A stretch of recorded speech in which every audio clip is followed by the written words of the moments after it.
नमस्कार मित्रमैत्रिणींनो, सुप्रियाच्या या स्वयंपाकघरात तुम्हा सर्वांचं खूप मनापासून स्वागत आहे। आज मी तुमच्यासाठी घेऊन आलेली आहे पनीर बुर्जीची छान अशी रेसिपी। तर पनीर बुर्जीसाठी काय काय साहित्य लागणार आहे ते आपण पाहूया। पनीर बुर्जी करण्यासाठी सर्वात प्रथम आपल्याला लागणार आहे ते म्हणजे पनीर। तर इथं 200 ग्रॅम पनीर घेतलेलं आहे आणि हे घरातच बनवलेलं पनीर आहे आणि मी फोकच्या साहाय्याने त्याला बारीक करून घेतलेलं आहे। तुम्ही इथे किसून देखील घेऊ शकता। त्यानंतर फोडणीसाठी आपल्याला लागणार आहे अर्धा टीस्पून जिरं, अर्धा टीस्पून हळद, चवीप्रमाणे आपण कसं तिखट खातो त्यानुसार लाल तिखट वापरायचं आहे। 1 टीस्पून इथं आलं लसूणची पेस्ट घेतलेली आहे।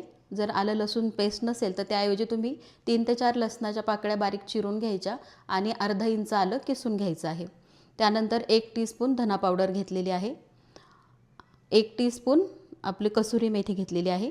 चवीप्रमाणे आपल्याला मीठ लागणार आहे।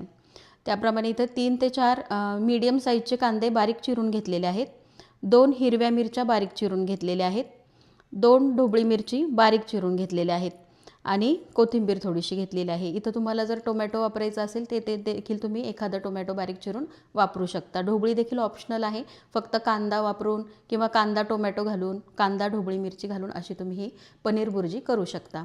आणि फोडणीसाठी आपल्याला तेल लागणार आहे। तर आता आपण कृतीकडे वळूया। कढई आपली गरम झालेली आहे, आपण तेल घालून घेऊया। जिरं घालूया,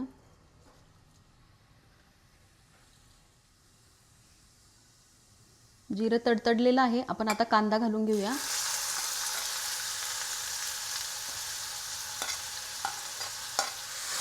कांदा परतताना वगैरे गॅस आपण मीडियमच ठेवायचा आहे। मिरची देखील आपण घालून घेऊ, म्हणजे कांदा परतताच आपली मिरची देखील त्याबरोबर भाजेल। आलं लसूण आपल्याला लगेच घालायचं नाही आहे, कांदा थोडासा परतून घ्यायचा आहे आणि त्यानंतर आपण आलं लसूण पेस्ट घालणार आहोत। साधारणतः 1 मिनिट आपण आता हा कांदा छान मऊ असा भाजून घेऊया। मीडियम गॅसवरती आपण 1 मिनिट कांदा छान असा भाजून घेतलेला आहे।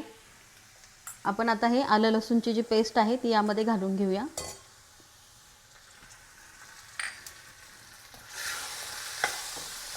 आता ही पेस्ट देखील आपल्याला अर्धा मिनिट व्यवस्थित भाजून घ्यायची आहे।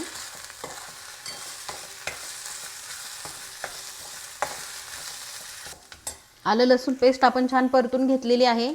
आपण आता ढोबळी मिरची घालून घेऊया। ढोबळी मिरची परतण्यासाठी जास्त वेळ लागत नाही, त्यामुळे आपण नंतर घालायची आहे।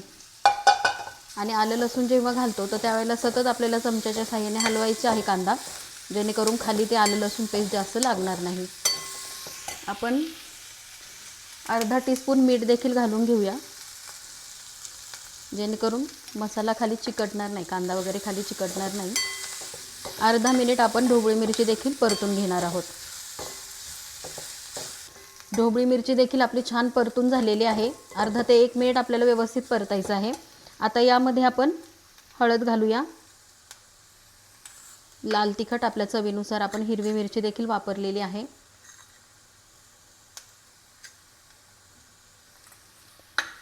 कसुरी मेथी देखील घालून घेऊया, धना पावडर आणि मीठ देखील चवीनुसार। आता अर्धा चमचा आधी घातलेलं होतं, आणखीन अर्धा चमचा मी घालत आहे। मसाला देखील आपल्याला अर्धा मिनिट व्यवस्थित असा परतून घ्यायचा आहे। आता इथं कांदा ढोबळी मिरची याचं प्रमाण कमी आहे, पण तुम्हाला जेव्हा जास्त प्रमाणात करायचे असेल तर त्यासाठी थोडा वेळ जास्त देखील लागू शकतो। इथं जर तुम्हाला वाटलं की मसाले खाली जळत आहेत तर त्यावेळेला अर्धा 1 चमचाभर तुम्ही पाणी देखील यामध्ये वापरू शकता।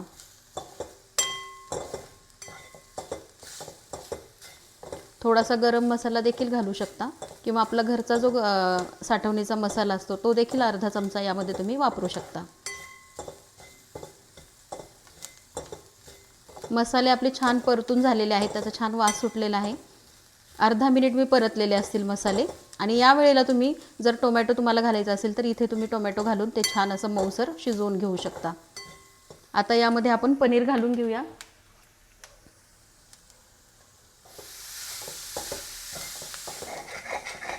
पनीर देखील व्यवस्थित परतून घेतलेलं आहे। इथं आपण काय करूया की 1 चमचाभर पाणी घालूया, 1 चमचा, जास्त नाही घातलेलं। आणि फक्त एक वाफ आपल्याला आणायची आहे झाकण ठेवून. कोथिंबीर घालायची राहिली, आपण कोथिंबीर घालून घेऊया.